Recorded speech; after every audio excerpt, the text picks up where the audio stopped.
Assalamualaikum and good greetings. So today I'll be watching a video by the Unconventional Aussie. First time I'm watching her video. The title of this video is My Journey to Islam Part 1/3 Uncomfortable Beginnings. So yeah, without further ado, let's watch.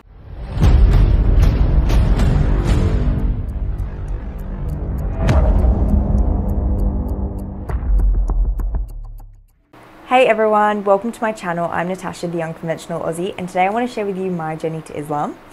I have a lot of information that I want to put into this video, so what I'm going to do is break this video into two smaller videos, and that way it'll just prevent me from repeating myself and waffling on a little bit, and it'll also be easier for you guys to follow.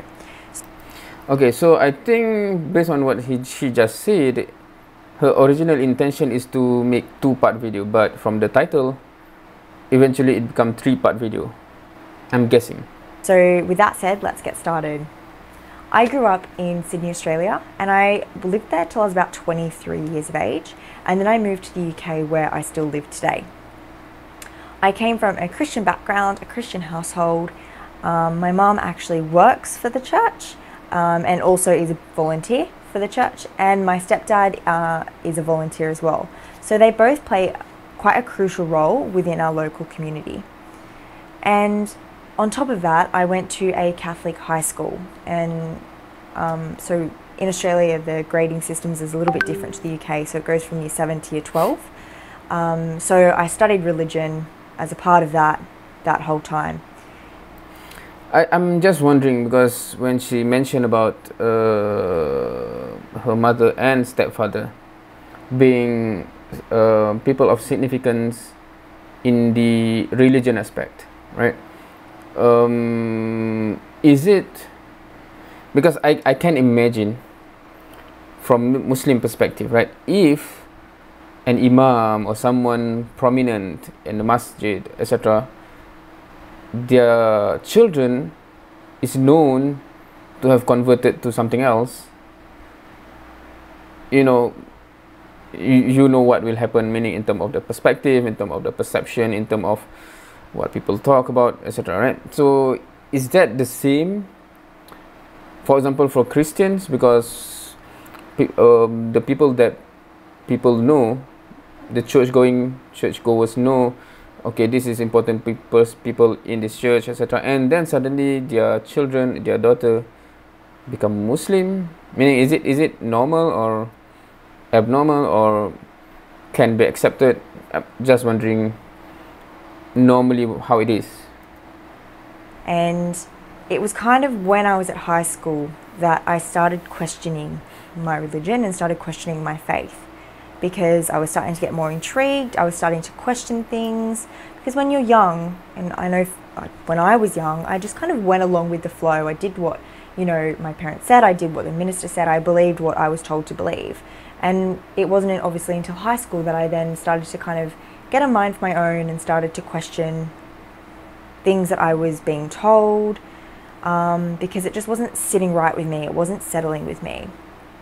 So naturally I just was asking questions, and I was asking questions both to my teachers at school and also to the minister at our church, and the responses I was getting were just never satisfied me, and I always found myself asking 10 more questions about that one question, because it just never sat right, and I never walked away getting an answer that I was like, oh yeah, that makes sense. It was always like, oh, okay, yeah, and again I was just kind of going on with the flow of things. By the way, because she asked the minister, right? So is minister a title that comes from the Catholic Church or some other church? Just wondering, because she did mention that she goes to the Catholic school, right? So is it a Catholic? Because I know pastor is not Catholic, right? Is it Protestant? What's the other one? Preacher? Because I think father is Catholic. What else? I forgot these things. So minister, what is it? Is it across the board, or just want to learn something new? And then I got to like my towards the end of my schooling, and I just kind of lost interest in religion. I still believe that there was a God, and I still believe that there was one God, but in terms of like me going to church every Sunday and also going to church other days of the week, and just my general interest in it, I just lost it. And it remained that way up until really recently, if I'm honest. So from that point, I think we'll fast forward to 2016 when I moved to the UK, and I met my now husband, whose name is Osman, and he was a non-practicing Muslim. And what I mean by that is he ate halal meats and he stayed away from the things that he knew he had to steer clear of, but he wasn't praying, he wasn't fasting through Ramadan, and he wasn't doing those things that associated him with the Islamic way of life. So I never really concerned myself with his religion. I never asked any questions. It was very much an unspoken about topic in our relationship, both because I was uncomfortable about it and also because we just never really needed to talk about it, so why would we? That is interesting, meaning that when they get married, yeah, of course, her husband is a non-practicing Muslim, right? Basically, he identifies as Muslim, but not really practicing the religion of Islam, for the most part. I think because halal meat is mostly becoming, for the most part, like a culture rather than a religion. Although it comes from the teaching itself. But when she say certain people stick to the halal meat, etc., but do not pray, do not fast, that kind of describe a lot of so-called Muslim nowadays, unfortunately, right? Non-practicing but identifies as Muslim. And then something changed. So again, like, let's move forward another 3 years, and up until really recently, so it was about May this year. Okay, 2016, she arrived in the UK, where she met her then after that become her husband, right? The man, Usman or something. But fast forward to 2019, which is last year. So when did she get married? And I noticed Osman doing little things that he hadn't done before, like saying Alhamdulillah after our daughters would sneeze. He would want to say a prayer for them when they were going to bed. And we actually recently had our second daughter in July, Alhamdulillah. And he wanted to say a prayer for her when she was born, which didn't happen with our first daughter. And so little things like that started creeping in. Wait, so that's already the second child, meaning that she got married in perhaps 2017, guesstimating. Of course, yeah, never mind. And so I knew something was going on, and so naturally I questioned him about it. And yeah, like he just said to me, well, yeah, like I want to start practicing again. I wanted to come to you about it, but I felt really anxious about coming to you. I felt really nervous about coming to you, and I didn't know how to approach it with you. And the reason he felt like that was totally legitimate, because if I'm being completely honest, I didn't like the religion. I didn't like what I knew of it. And from what I knew, which was very media driven, obviously we know that's not the truth, but at the time, I thought I knew enough to know that I didn't like it.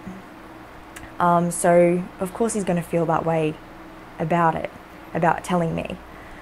So anyway, he's told me now that he wants to start practicing again, and immediately I felt angry, scared, confused, upset.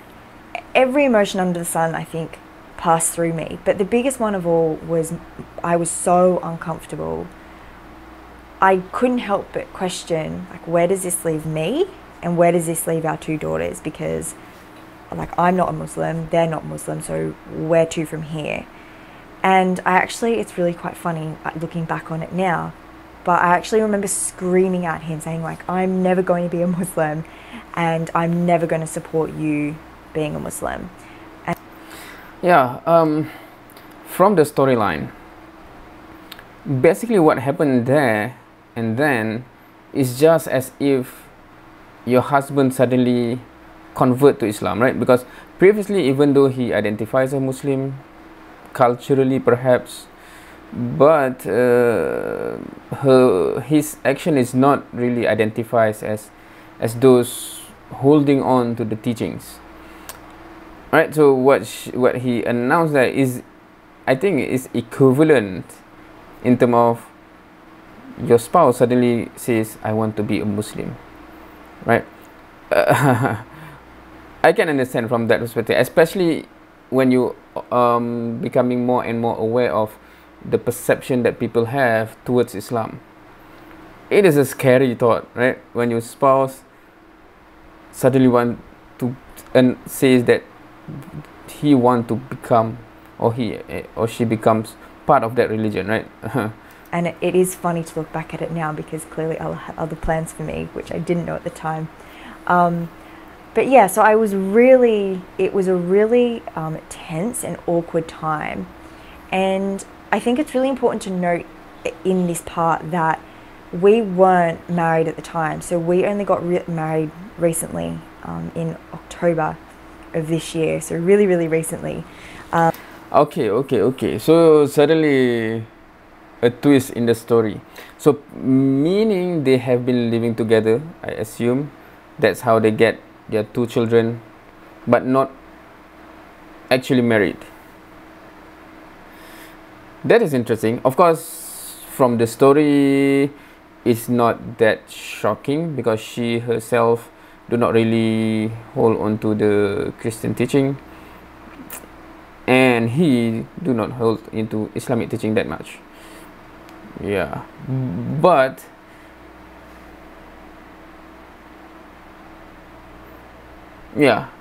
still, I think even though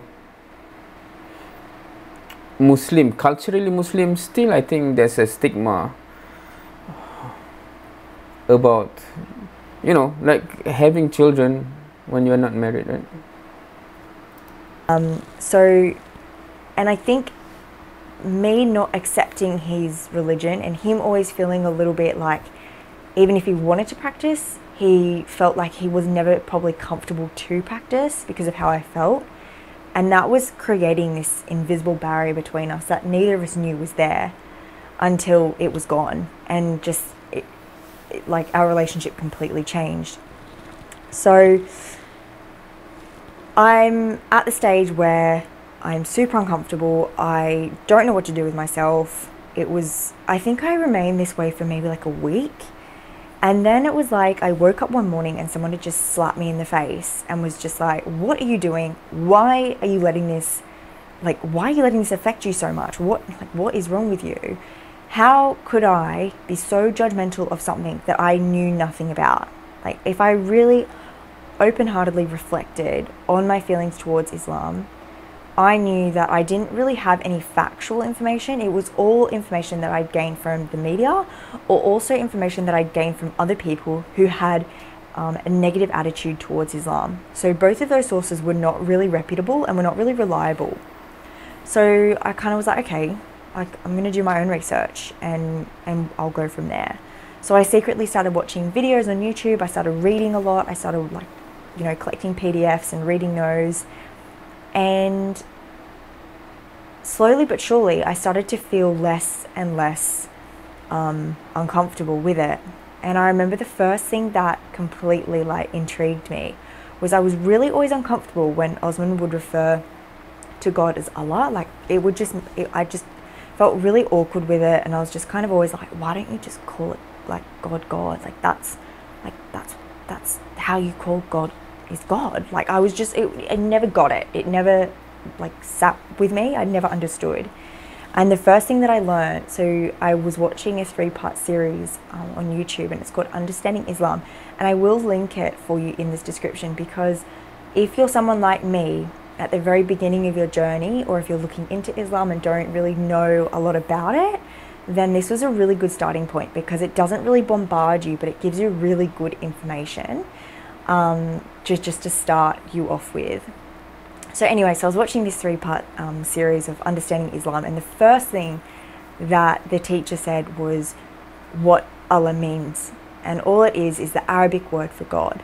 And immediately I just had this like epiphany. I was just like, oh, like that's it. Like, my goodness. And like immediately I just felt so much better about it and so much less uncomfortable. It was just so strange, but it really intrigued me to find out, okay, so I've had this really strong emotion towards something so small. So what else am I going to find out that I feel really negatively towards, that I shouldn't feel negative towards at all? So I kept watching, I kept reading, and then Osman caught me. He caught me watching some videos, and again, he was like, whoa, like, what's going on? What's happening? And so I said to him, like, you know, I've been doing some research, and obviously he was really happy that I was opening my mind and actually learning about it. And, you know, I said, at that point, I said to him, you know, I feel like I've gotten as much as I can from, you know, where I'm looking. And, you know, I need something else. Like, do you think I should read the Quran? Do you think that would be helpful for me? Or do you think it will be a little bit too much too soon? And he was really supportive, and he was like, no, absolutely, like, read the Quran. Definitely, like, if you have any questions, like, write them down, bring them to me.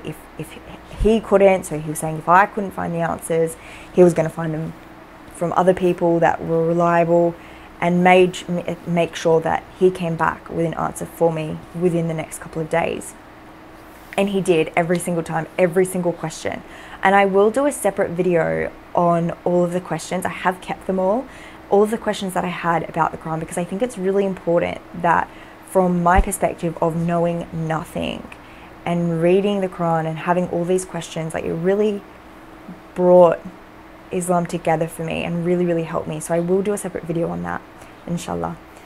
And anyway, so that is interesting, just because I'm interested to know from someone who know nothing about Islam, going through the Quran, what kind of question that pops up, right? Because I'm familiar with Muslim that unfortunately do not read the translation, so they do not have any question. They just read in Arabic without understanding, unfortunately.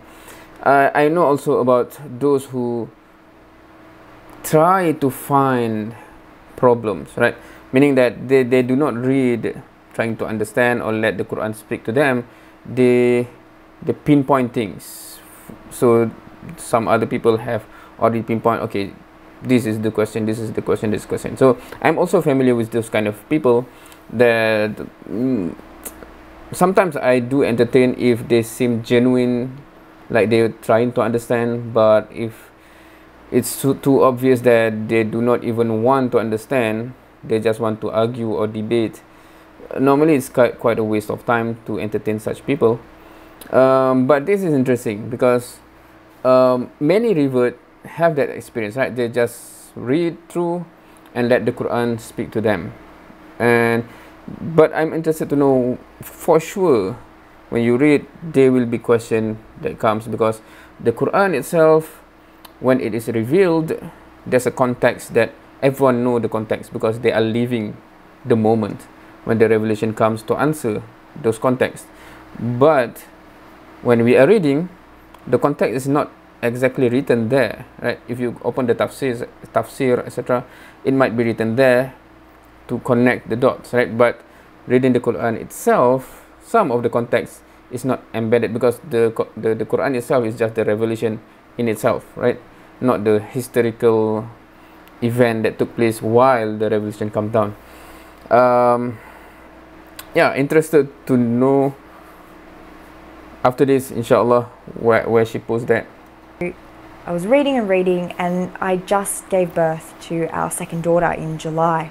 So I had a lot of time on my hands to read whilst I was breastfeeding. So I was up a lot of the night breastfeeding again, so I was just reading, and then during the day sitting around, I had like a lot of time to read. So that's what I did, and I think it was a couple of weeks and I'd already gotten past halfway and I'd had pages of questions and I was getting really, really into it, and I was getting to the point where I started to believe what I was reading, and it was starting to kind of impact how I was feeling.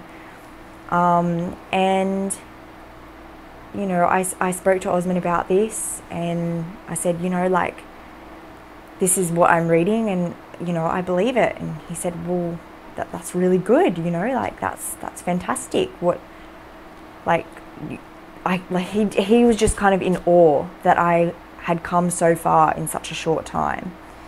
And from that point, I am personally always at awe at how many revert that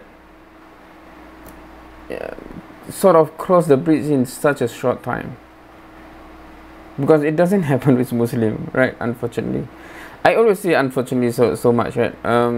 But it is because I feel it is so unfortunate, some of the things that is happening to the Muslim Ummah, right? But yeah, when looking at others, and then suddenly, wow, in that short time they cover the Quran, and then they're already feeling certain things that, wow. I'm also at awe when she said her husband. I continue of reading and learning and my growth towards Islam, my journey started to change. So originally my journey was like, I was only doing this so that I could support and understand my partner, who obviously is now my husband, but my partner at the time. And now it was becoming a journey for me of, actually, Islam is starting to look like it could be a part of my life. So where do I go from here? And this kind of went on for a few weeks, and I was getting more and more and more hooked. And then I just kind of, I had a bit of a freak out moment. I had a bit of a meltdown, and Osman asked me to watch a video on YouTube, and I was just like, no, like, I'm not interested. I don't want to watch anything, and I don't want to read. I'm just going to stop reading. Like, and I remember saying to him, I was just like, can you just stop asking me to watch things? Can you just stop playing things around me? Like, I want to take a step back because I'm feeling really overwhelmed with all of this. And reflecting, I was feeling so overwhelmed because it was starting to really like take a hold of my heart, and I was getting really scared because what did this mean for me, and what did this mean for now my life, and how I'm going to live my life, and what changes will I have to make in order to adapt to what Islam expects of me. And so that's a really scary thing. And so yeah, I just wanted to be left alone. I didn't want to talk about it. I didn't want it in my face. I just wanted to be clear of it. And that lasted for maybe like 3-4 days. And in those 3-4 days, anytime I had to myself, I was like, I just want to read, or I just want to watch a video. But I was like, no, I don't. Like, no, take a step back, because it was just way too much. And I let my thoughts get the better of me, and all I could think at the time was things like, you know, I think I should say in this part, definitely one of my biggest tests is how I worry too much about what people think of me and what people's expectations are of me. And so at this point, all I cared about was like, what will my family think? What will my friends think? Will I have to wear a hijab? Will I have to cover? Will I be able to like wear my dresses in summer? Will I be able to wear shorts? And you need to remember as well, like, I'm from Australia, so I'm from a very hot country, and culturally, I mean, we wear flip-flops, short shorts and tank tops every day in summer. Like, that is a normal outfit. So obviously, like, then things such as like cultural things started going through my head, like what about Christmas? What about Easter? You know, all of the other things that I live my life by now, I'm going to have to give up. And I was really letting this take over me. And I spoke to a few people about it. And then I started actually talking to my friends about it, because I was like, oh, so this is what I've been reading. And I was almost seeking validation from them. Like, okay, if they accept me Like, this is good. This is a good starting point, because again, I really care about what people think of me. And so naturally, like, this is a big change. I'm going to care what people think. As much as I don't want to, I'm going to, and that's just the truth. So yeah, I started seeking validation. And again, this went on for a little while. And then I started to just get really frustrated with myself, because I was already thinking and acting like I was a Muslim, but I wasn't really, you know, moving forward anywhere, because I was just so caught up with the things I would have to give up. And okay, just on that note, right? To be fair, some people will have much more challenging decision to make, even though they start to believe Islam is the truth. But the things they have to give up and the change they have to make, right? But of course, in the Western, how to say, because when we talk about many of my videos, I watch people from Western background. Although there will be some family backlash or whatever, but it is not as much, because in Malaysia we have issues where those from the Indian background, it is much harder to imagine leaving behind your family when the culture of family bond is such a strong thing.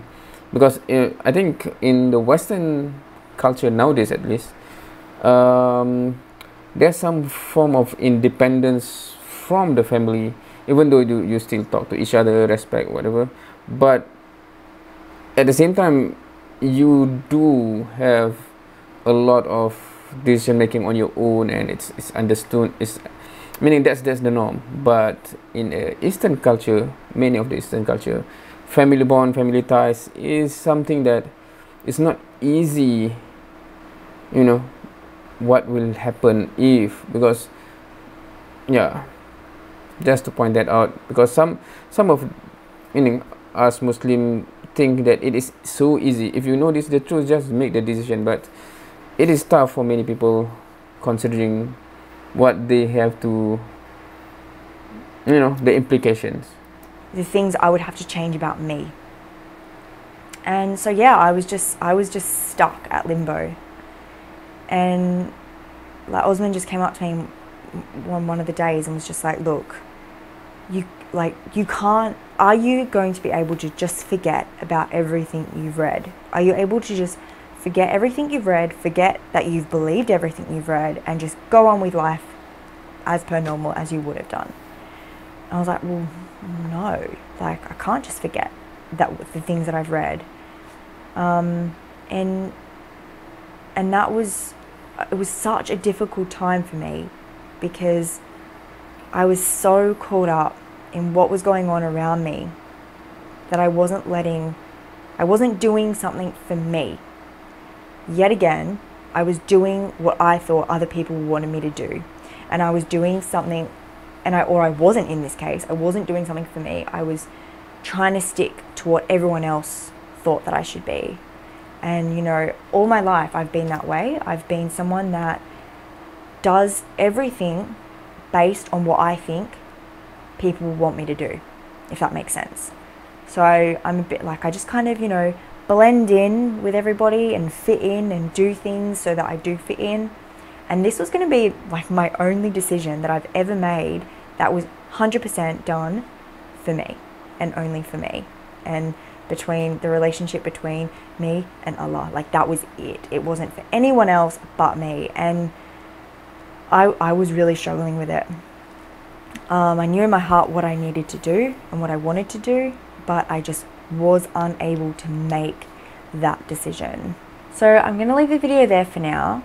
And what I'm going to talk to you about next is the turning point for me, and all of the turning points for me that ultimately led me to taking my Shahada. So thank you so much for watching. I really appreciate your support so far. Don't forget to share this video with someone who you think might benefit from it. Feel free to comment or feel free to privately message me any questions you have, and I will see you in my next video. Okay, I don't think I should add too much because this is already, I'm not sure how long this video has been, right? But what she just said towards the end, the struggle and the inner battle, right? Truth to be told, I think many Muslims face that, maybe not in the deciding whether to be Muslim or not, or officially become Muslim or not, right? Because officially we are Muslim. But whenever I deliver things about making people realize, normally young Muslim, to realize the purpose that Allah have given them, right? It's not like what you understood before, just pray 5 times a day, etc. There's more to our purpose than that, especially with the reality, right? Many people do not understand the truth, etc, etc, etc. Normally the issue is not to understand the facts, to understand what Allah have said in the Quran, etc, because that is there. Okay, logically you understand, okay, this is what I should do. But if I really want to do this, it will come at the expense of I no longer have so much relaxed time, leisure time. I do not know. Meaning you have to let go of certain things, that is the difficult part. Of course, not to the extent of what is being faced by those who are deciding to become a Muslim, to enter into Islam, because that is such a big leap, right? But I think there's similarity there, the parallel there, that when she said that, you know, I remember those instances when, okay, what's the issue here? Do you understand? Understood. But why can you take the step to put it into action? Why? Who am I? Okay, of course, in addition, us Malay have this inferiority complex where we always think, who am I to make change in this world, etc, etc, right? So there are some other people that is more qualified to do this, blah blah blah, right? So that's normally the excuse that shaitan whisper to our ears and we take it to heart, right? Unfortunately, yet again unfortunately. But anyway, I cannot wait for the second part, inshallah. This has been I think she have a good way of explaining things in a very structured way, so that is interesting.